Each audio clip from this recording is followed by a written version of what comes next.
एक बार की बात है, किसी गांव के मंदिर शिव शर्मा नाम का एक प्रतिष्ठित साधु रहता था। गांव में सभी उसका सम्मान करते थे। उसे अपने भक्तों से दान में तरह तरह के वस्त्र, उपहार, खाद्य सामग्री और पैसे मिलते थे। दान में मिली हुई चीजों को बेचकर साधु ने काफी धन जमा कर लिया था। साधु कभी किसी पर विश्वास नहीं करता था और हमेशा अपने धन की सुरक्षा के लिए चिंतित रहता था। अपने धन को एक पोटली में रखता था और उसे हमेशा अपने साथ लेकर ही चलता था। उसी गांव में एक ठग रहता था। कई दिनों से उसकी नजर साधु की गठरी पर थी, लेकिन साधु इतना सावधान था कि ठग कभी भी उसका धन हाथ नहीं लगा सका। तब एक दिन ठग ने चतुराई से योजना बनाई। उसने साधारण कपड़े पहने, माथे पर तिलक लगाया और एक विद्यार्थी का रूप धरकर मंदिर पहुंचा। गुरुदेव, मैं ज्ञान की तलाश में भटक रहा हूँ। मुझे अपना शिष्य बना लीजिए। आपके चरणों में बैठकर सीखना ही मेरा सौभाग्य होगा। शिष्य बनना आसान नहीं है।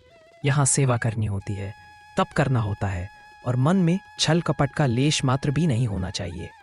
गुरुदेव, मैं वचन देता हूँ कि तन मन से आपकी सेवा करूंगा। चाहे मंदिर साफ करना हो, चाहे जल लाना हो, सब करूंगा। साधु ने ठग की विनम्रता देखी और मान लिया।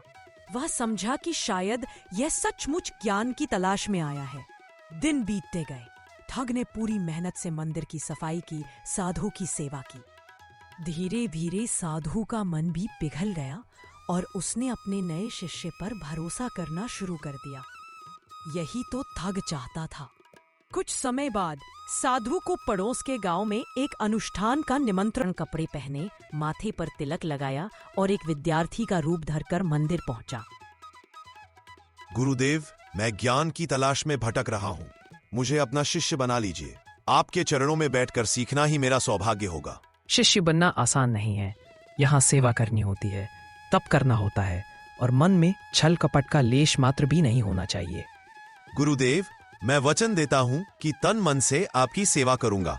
चाहे मंदिर साफ करना हो, चाहे जल लाना हो, सब करूंगा। साधु ने ठग की विनम्रता देखी और मान लिया। वह समझा कि शायद यह सचमुच ज्ञान की तलाश में आया है। दिन बीतते गए। ठग ने पूरी मेहनत से मंदिर की सफाई की, साधु की सेवा की। धीरे धीरे साधु का मन भी पिघल गया और उसने अपने नए शिष्य पर भरोसा करना शुरू कर दिया। यही तो ठग चाहता था। कुछ समय बाद साधु को पड़ोस के गांव में एक अनुष्ठान का निमंत्रण मिला। शिष्य, आज तू भी मेरे साथ चलेगा। सेवा का अवसर मिलेगा। यही तो घड़ी है जिसकी मैं प्रतीक्षा कर रहा था। अनुष्ठान के रास्ते में वे दोनों एक नदी के किनारे पहुंचे।